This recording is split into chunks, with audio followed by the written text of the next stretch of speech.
కొన్నిసార్లు చరిత్ర గతిని మార్చడానికి పెద్ద పెద్ద గ్రంథాలు అక్కర్లేదు, కేవలం 3 పదాలు చాలు. అవును, ఈరోజు మనం అలాంటి ఒక శక్తివంతమైన నినాదం గురించి, దానికి ప్రాణం పోసిన ఒక గొప్ప విప్లవకారుడి గురించి తెలుసుకోబోతున్నాం.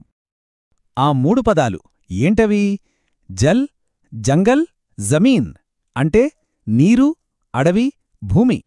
నీరు, అడవి, భూమి వినడానికి చాలా సింపుల్గా ఉన్నాయి కదా, కాని వీటి అర్థం అంత తేలికైంది కాదు. ఇది కేవలం ఒక అనువాదం కాదు, ఇది ఒక పోరాట నినాదం. భారతదేశవ్యాప్తంగా ఆదివాసీల హక్కుల కోసం, వాళ్ల స్వయం ప్రతిపత్తి కోసం జరిగిన ఉద్యమాలకు ఊపిరిపోసింది ఈ నినాదమే. అసలు దీని వెనుకున్న ఆ లోతైన అర్థమేంటి, ఆ చరిత్ర ఏంటి, ఇప్పుడు చూద్దాం. మరి ఇంత పవర్ఫుల్ స్లోగన్నిచ్చింది ఎవరు? దానికి ప్రాణం పోసిన వ్యక్తి ఎవరు? ఆయనే కొమరం భీం.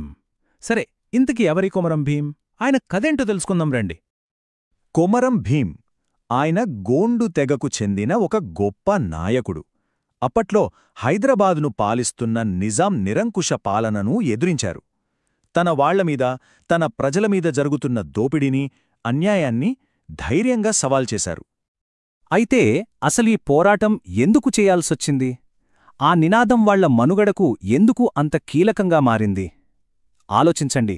ఇది కేవలం ఏదో రాజకీయ పోరాటం కాదు, ఇది వాళ్ల ఉనికి కోసం, వాళ్ల అస్తిత్వం కోసం జరిగిన పోరాటం.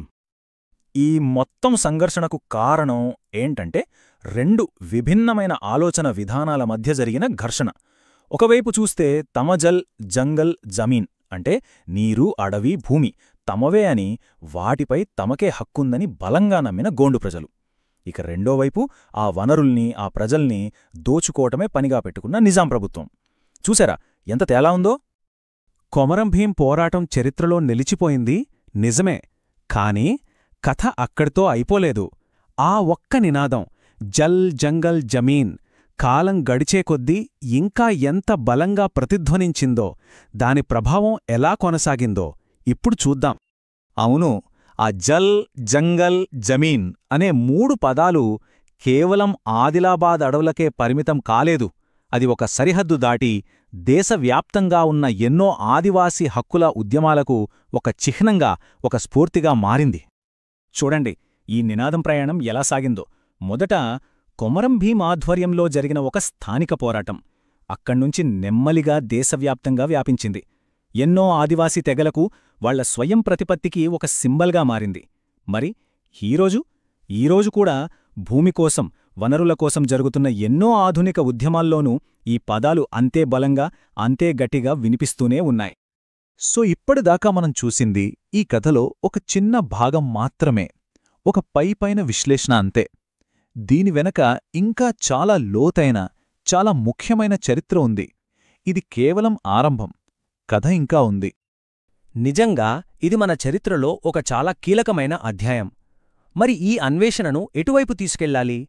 భీం చేసిన ఆ నిర్దిష్ట తిరుగుబాటు గురించి ఇంకా లోతుగా తెలుసుకోవాలా? లేదంటే ఆయన మనకు వదిలివెళ్లిన ఆ స్ఫూర్తిదాయక వారసత్వం గురించి తెలుసుకోవాలా? లేదా అసలు ఆయన ప్రాతినిధ్యం వహించిన గోండు తెగ చరిత్రలోకి వెళ్లాలా? చూశారా, ఈ కథ చాలా పెద్దది. సమాధానాల కోసం అన్వేషణ ఇప్పుడే మొదలైంది.